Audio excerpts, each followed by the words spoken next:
अध्याय 14 प्रकृति के 3 गुण। भगवान ने कहा, अब मैं तुमसे समस्त ज्ञानों में सर्वश्रेष्ठ इस परम ज्ञान को पुनः कहूंगा, जिसे जान लेने पर समस्त मुनियों ने परम सिद्धि प्राप्त की है। इस ज्ञान में स्थिर होकर मनुष्य मेरी जैसी दिव्य प्रकृति को प्राप्त कर सकता है। इस प्रकार स्थित हो जाने पर वह न तो सृष्टि के समय उत्पन्न होता है और न प्रलय के समय विचलित होता है। हे भरत पुत्र, ब्रह्म नामक समग्र भौतिक वस्तु जन्म का स्रोत है और मैं इसी ब्रह्म को गर्भस्थ करता हूँ, जिससे समस्त जीवों का जन्म संभव होता है।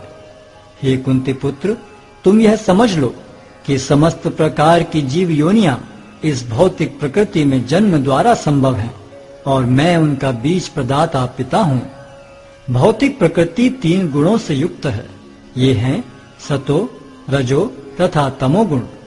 हे महाबाहु अर्जुन, जब शाश्वत जीव प्रकृति के संसर्ग में आता है तो वह इन गुणों से बंध जाता है। हे निष्पाप, सतोगुण अन्य गुणों की अपेक्षा अधिक शुद्ध होने के कारण प्रकाश प्रदान करने वाला और मनुष्यों को सारे पाप कर्मों से मुक्त करने वाला है। जो लोग इस गुण में स्थित होते हैं वे सुख तथा ज्ञान के भाव से बंध जाते हैं। हे कुंती पुत्र, रजोगुण की उत्पत्ति असीम आकांक्षाओं तथा तृष्णाओं से होती है और इसी के कारण से यह देहधारी जीव सकाम कर्मों से बंध जाता है। हे भरत पुत्र, तुम जान लो कि अज्ञान से उत्पन्न तमोगुण समस्त देहधारी जीवों का मोह है। इस गुण के प्रतिफल पागलपन, आलस तथा नींद है, जो बद्ध जीव को बांधते हैं। हे भरत पुत्र, सतोगुण मनुष्य को सुख से बांधता है, रजोगुण सकाम कर्म से बांधता है और तमोगुण मनुष्य के ज्ञान को ढककर उसे पागलपन से बांधता है। हे भरत पुत्र, कभी कभी सतोगुण रजोगुण तथा तमोगुण को परास्त करके प्रधान बन जाता है, तो कभी रजोगुण सतोगुण तथा तमोगुणों को परास्त कर देता है और कभी ऐसा होता है कि तमोगुण सतो तथा रजोगुणों को परास्त कर देता है। इस प्रकार श्रेष्ठता के लिए निरंतर स्पर्धा चलती रहती है। सतोगुण की अभिव्यक्ति को तभी अनुभव किया जा सकता है जब शरीर के सारे द्वार ज्ञान के प्रकाश से प्रकाशित होते हैं। हे भरत वंशियों में प्रमुख, जब रजोगुण में वृद्धि हो जाती है तो अत्यधिक आसक्ति, सकाम कर्म, गहन उद्यम तथा अनियंत्रित इच्छा एवं लालसा के लक्षण प्रकट होते हैं। जब तमोगुण में वृद्धि हो जाती है तो हे कुरुपुत्र, अंधेरा, जड़ता, प्रमत्तता तथा मोह का प्राकट्य होता है। जब कोई सतोगुण में मरता है तो उसे महर्षियों के विशुद्ध उच्चतर लोकों की प्राप्ति होती है। जब कोई रजोगुण में मरता है तो वह सकाम कर्मियों के बीच में जन्म ग्रहण करता है और जब कोई तमोगुण में मरता है तो वह पशु योनि में जन्म धारण करता है। पुण्य कर्म का फल शुद्ध होता है और सात्विक कहलाता है, लेकिन रजोगुण में संपन्न कर्म का फल दुख होता है और तमोगुण में किए गए कर्म मूर्खता में प्रतिफलित होते हैं। सतोगुण से वास्तविक ज्ञान उत्पन्न होता है, रजोगुण से लोभ उत्पन्न होता है और तमोगुण से अज्ञान, प्रमाद और मोह उत्पन्न होते हैं।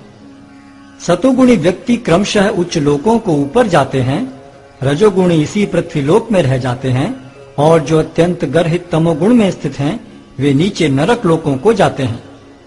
जब कोई यह अच्छी तरह जान लेता है कि समस्त कार्यों में प्रकृति के 3 गुणों के अतिरिक्त अन्य कोई कर्ता नहीं है और जब वह परमेश्वर को जान लेता है जो इन 3 गुणों से परे हैं, तो वह मेरे दिव्य स्वभाव को प्राप्त होता है।